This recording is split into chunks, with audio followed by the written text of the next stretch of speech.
ఈరోజు శ్రీకాకుళం జిల్లాకు సంబంధించి జెడ్పీటీసీలను, ఎంపీపీలను, మున్సిపల్ చైర్పర్సన్లను అందరినీ కూడా ఇక్కడికి ఆహ్వానించడానికి, మీతో కాస్త టైం గడపడానికి ప్రధానమైన కారణం ఏమిటి అనేది కొద్ది గొప్ప మీ అందరికీ కూడా అవగాహన ఉంటుంది అనుకుంటా. ఈ ప్రభుత్వం వచ్చి ఇప్పటికి దాదాపుగా 6 నెలలు అయిపోయింది. మామూలుగా పాలన చేస్తే ప్రజల్లో వ్యతిరేకత కొద్దో గొప్ప ఈ మేరకు ఉంటుందా? కానీ ఫస్ట్ టైం ఇలాంటి ప్రభుత్వం చూస్తూ ఉన్నాం. 6 నెలలు గడవక ముందే ప్రభుత్వంలో మీద వ్యతిరేకత ఈ స్థాయి నుంచి ఇక్కడ కనిపిస్తూ ఉంది. ఈ రోజుకి కూడా మన జెడ్పీటీసీలు కానీ, మన ఎంపీటీసీలు కానీ, మన సర్పంచులు కానీ, ఎవరైనా కూడా ఏ గ్రామంలో అయినా కూడా, ఏ ఇంటికైనా కూడా గర్వంగా తలెత్తుకొని పోగలుగుతాం. కారణం ఏమిటి అని అంటే, ఎన్నికలప్పుడు మా పార్టీ ఇవన్నీ చెప్పింది.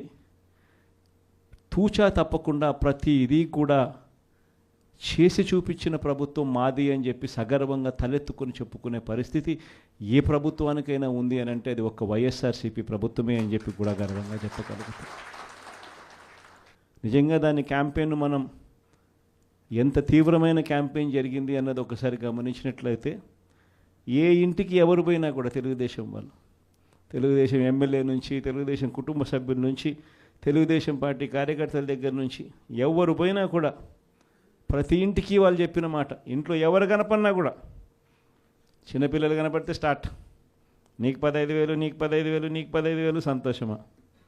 అంతకన్నా అంతకన్నా కొంచెం పెద్దోళ్ళు, తల్లులు కనిపిస్తే చాలు, అమ్మలు కనిపిస్తే చాలు, నీకు 18,000, నీకు 18,000, నీకు 18,000, సంతోషమా? అంతకన్నా ఇంకా కాస్త పెద్దోళ్ళు, ఆ అమ్మలకు సంబంధించిన పెద్దమ్మలు, వాళ్ళ అత్తగారు కనిపిస్తే చాలు, నీకు 48,000, నీకు 48,000, నీకు 48,000, సంతోషమా? 20 ఏళ్ళ పిల్లోడు ఇంట్లో నుంచి బయటకు వస్తే చాలు, నీకు 36,000, నీకు 36,000, నీకు 36,000, సంతోషమా?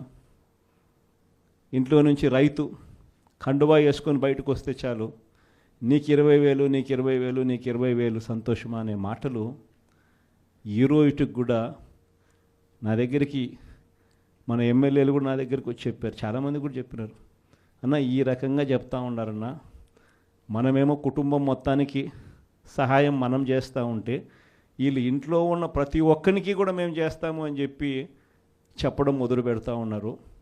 ఈ అబద్ధాలకు మనం తట్టుకోలేమున్నా, మనం కూడా ఏదో ఒకటి చేయకపోతే, ఏదో ఒకటి చెప్పకపోతే ఇబ్బంది పడతామన్నా అని చెప్పి కూడా చాలామంది ఎమ్మెల్యేలు నా దగ్గర కూడా వచ్చి చెప్పారు. కానీ చెప్పినప్పటికి కూడా నేను చేయలేకపోయా. ఎందుకు చేయలేకపోయినాను అని అంటే, ఈ రోజుకి కూడా అంటారు చాలామంది ఎమ్మెల్యేలు నా దగ్గరికి వచ్చినప్పుడు కూడా, అన్న నీతో ఒక సమస్య ఉందన్న అంటారు.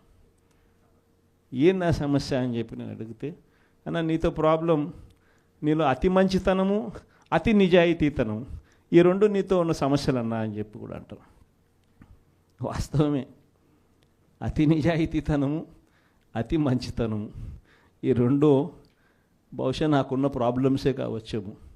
కానీ మళ్ళీ రేపొద్దున మనం అధికారంలోకి వచ్చేసరికి మాత్రం మళ్ళీ అవే కారణాల వల్లే మళ్ళీ మనం రేపొద్దున అధికారంలోకి వస్తామన్న మాట కూడా అంతే వాస్తవం. ప్రైవేట్ స్కూళ్ళు గవర్నమెంట్ స్కూళ్ళల్లో పోటీ పడగలుగుతాయా, ఇది సాధ్యమేనా అని చెప్పి అనుకునే పరిస్థితి నుంచి ప్రతి 6వ తరగతి నుంచి ప్రతి క్లాస్ రూమ్లోనూ డిజిటల్ క్లాస్ రూములు తయారు చేసి ఇవన్నీ తీసుకొచ్చి మన హయాంలో గర్వంగా కూడా తలెత్తుకొని చెప్పగలుగుతాం. ప్రైవేట్ స్కూళ్ళు గవర్నమెంట్ స్కూళ్ళతో పోటీ పడే పరిస్థితి వచ్చింది అని అంటే అది ఒక్క వైఎస్ఆర్సీపీ హయాంలో మాత్రమే. వసతి దీవెన గాలికి ఎగిరిపోయింది. పిల్లలను ఈరోజు చదువుకునే దానికోసం ఇంజనీరింగ్ కాలేజీలో యాజమాన్యాలు, మీరు ఫీజులు కట్టకపోతే మీరు చదువుకునేదానికి మేము ఒప్పుకోము, ఫీజులు తీసుకొని రండి అని చెప్పి పిల్లల్ని ఇంటికి పంపిస్తూ ఉన్న పరిస్థితులు ఈరోజు కనిపిస్తూ ఉన్నాయి. వైద్య రంగం పరిస్థితి కూడా అంతే దయనీయంగా ఉంది.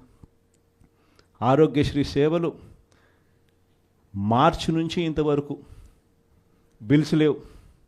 వ్యవసాయం పరిస్థితి అంతే. ఆర్బీకేలు స్థాపించి ఈ క్రాప్ పెట్టి ట్రాన్స్పరెంట్గా పారదర్శకంగా ఉచిత పంటల బీమా అమలు చేసి దళారీ వ్యవస్థ అనేది లేకోకుండా ఆర్బీకేల ద్వారానే పంటలు కొనుగోలు చేసి ప్రతి రైతుకు తోడుగా అండగా నిలబడే కార్యక్రమం మనం చేస్తే ఈరోజు ఏ రైతు ధాన్యం కొనుగోలులో ఏ రైతుకు కూడా కనీస మద్దతు ధర రాని పరిస్థితిలో ఈరోజు వ్యవసాయం చేస్తూ ఉన్న పరిస్థితులు ఈరోజు కనిపిస్తూ ఉన్నాయి. మళ్ళీ పథకాలు ఎలా ఉన్నాయో అని హలో అని ఫోన్ చేసి అడుగుతారంట. సరే పథకాలు ఉంటే కదా నువ్వు హలో అని చెప్తే అవతలోడు హలో అని చెప్పి మళ్ళీ చెప్పేదానికి. పథకాలు లేవు, ఫోన్ చేసి నువ్వు హలో చెప్తున్నావు. అది పరిస్థితి. ఇంత దారుణమైన పరిస్థితుల్లో ఒకవైపున ఉంటే మరోవైపున చూస్తే విచ్చలవిడిగా కరప్షన్. ఇసుక రేట్లు మనకన్నా తక్కువ రేట్లకు ఇస్తామన్నారు. ఈరోజు చూస్తే కనీసం ఆ రోజు రాష్ట్ర ప్రభుత్వానికి కనీసం ఖజానాకు డబ్బులు వచ్చేటివి. ఈరోజు రాష్ట్ర ప్రభుత్వానికి రూపాయి కూడా డబ్బు ఆదాయం రాకపోగా ఇసుక రేట్లు చూస్తే డబల్. ఈరోజు మద్యం పరిస్థితి చూస్తే గవర్నమెంట్ నడిపే మద్యం షాపులు పూర్తిగా రద్దు. ప్రతి గ్రామంలోనూ వేలం వేసి బెల్ట్ షాపులు 2 లక్షలు 3 లక్షలు అని చెప్పి వేలం వేసి మరీ బెల్ట్ షాపులు నడుపుతూ ఉన్నారు. 6 నెలలు అయిపోయింది. ఇక మనం కూడా ప్రజల తరపున నిలబడాల్సిన సమయం వచ్చింది అని చెప్పి గట్టిగా కూడా మళ్ళీ చెయ్యి కలిపి పనిచేయాలి అని చెప్పి చెప్పడానికి మళ్ళీ మిమ్మల్ని అందరినీ కూడా ఇక్కడికి రమ్మని చెప్పడం జరిగింది. నా ప్రోగ్రాం సంక్రాంతి తర్వాత నా ప్రోగ్రాములు కూడా జిల్లాల్లో స్టార్ట్ అవుతుంది. నేను కూడా సంక్రాంతి అయిపోయిన తర్వాత జనవరి 3వ వారం నుంచి జనవరి చివరిలోనో జనవరి 3వ వారం నుంచో నా ప్రోగ్రాములు కూడా జిల్లాల్లో స్టార్ట్ అవుతాయి. నేను కూడా ప్రతి జిల్లాలోనూ అక్కడే నిద్ర చేస్తా. ప్రతి బుధవారం ప్రతి గురువారం ఒక్కొక్క పార్లమెంట్లో 2 రోజులు 2 రాత్రులు అక్కడే పడుకుంటా. 3 రోజులు 3 నియోజకవర్గాలు, మరుసటి రోజు గురువారం మరో 4 నియోజకవర్గాలు కార్యకర్తలతోనే మమేకమయ్యే కార్యక్రమాలే చేస్తాం. ప్రోగ్రాం పేరు కూడా కార్యకర్తలతో జగనన్న పార్టీ బలోపేతానికి దిశ నిర్దేశం అనే ప్రోగ్రాంతోనే ఆ ప్రోగ్రాంలో కూడా అడుగులు ముందుకు వేస్తాం. ఆ ప్రోగ్రాం జనవరి 3వ వారంలో నా ప్రోగ్రాంలు స్టార్ట్ అయ్యేసరికి మీరేం చేయాలి అనే కార్యక్రమం కూడా చెప్పడానికి కూడా ఈరోజు మిమ్మల్ని అందరినీ కూడా ఇక్కడికి ఆహ్వానించడం జరిగింది.